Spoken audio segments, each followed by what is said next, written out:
Hi guys, आज बात करेंगे फॉर लूप की। इससे पहले हमने वाइल और डू वाइल लूप के बारे में प्रैक्टिस की थी और फॉर लूप का सिंटैक्स जो है वो वाइल या डू वाइल लूप से ज़रा डिफरेंट है। फॉर लूप लिखने के लिए सबसे पहले कीवर्ड फॉर, उसके बाद पैरेंथेसिस और उसके बाद कर्ली ब्रेसेस।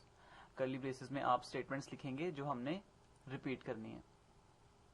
इसका जो पैरेंथेसिस है ये थोड़ा स्पेशल केस है और इसकी जो कमांड है इसके अंदर जो हम कोड लिखेंगे इसकी कंडीशन के तौर पे वो 3 पार्ट्स में लिखा जाएगा।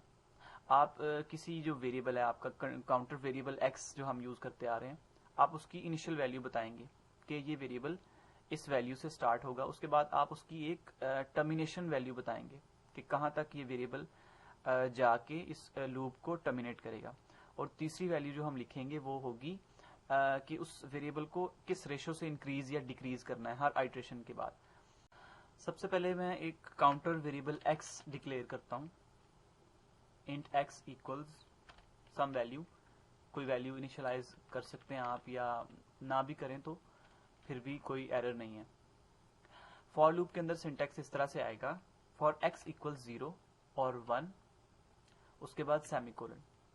दूसरे पार्ट में हम इसकी टर्मिनेशन से पहले वाली वैल्यू बताएंगे, x इज लेस देन और इक्वल टू 5, अगेन सेमीकोलन। और तीसरे पार्ट में हम इसको ये बताएंगे कि इस वेरिएबल के साथ हर आइट्रेशन में क्या करना है, इजाफा करना है या कमी करनी है या किस रेशो से करनी है। डू वाइल या वाइल लूप में हमने हर स्टेटमेंट के साथ एक स्टेटमेंट लिखी थी, ये सेम यही वाली स्टेटमेंट थी कि x की वैल्यू में 1 का इजाफा किया था। तो वो वाला जो स्टेप है वो हमने इस पैरेंथेसिस के अंदर अंदर करना है। तो इस तरह से जो फॉर लूप का सिंटैक्स है ये इसको इस तरह स्पेशल बनाता है कि आप इसकी जो काउंटर वेरिएबल है उसकी तमाम डिटेल्स इस ब्लॉक के इस थोड़े से जो एरिया है इसके अंदर आप लिखते हैं और इस तरह से आपकी जो आइट्रेशंस होती हैं उनको आप इसके अंदर ही कंट्रोल करते हैं।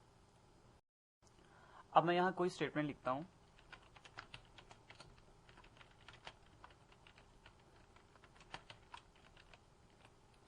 और इस प्रोग्राम को रन करके देखते हैं। आप देख सकते हैं कि आपकी जो ये लूप है ये एग्जैक्टली 5 टाइम्स एग्जीक्यूट की है और इस तरह से आपकी जो लूप है वो सक्सेसफुली काम कर रही है। इसका सिंटेक्स बस थोड़ा सा आपने याद रखना है कि इसमें आपने जो इंक्रीमेंटेशन का अमल है या डिक्रीमेंटेशन का प्रोसेस है उसको आपने माइंड में रखना है।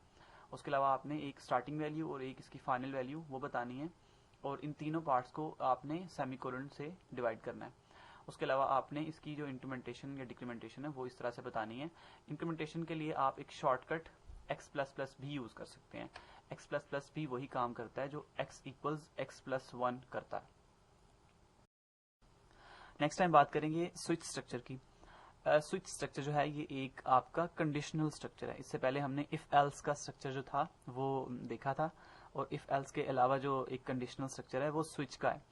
उसके बारे में नेक्स्ट टाइम बात करेंगे। और आपकी जो लूप्स हैं फॉर लूप, वाइल लूप और डू वाइल लूप ये कंप्लीट हो चुकी हैं और स्विच स्ट्रक्चर को करने के बाद हम अपनी कंडीशनल स्ट्रक्चर्स को भी कंप्लीट कर लेंगे।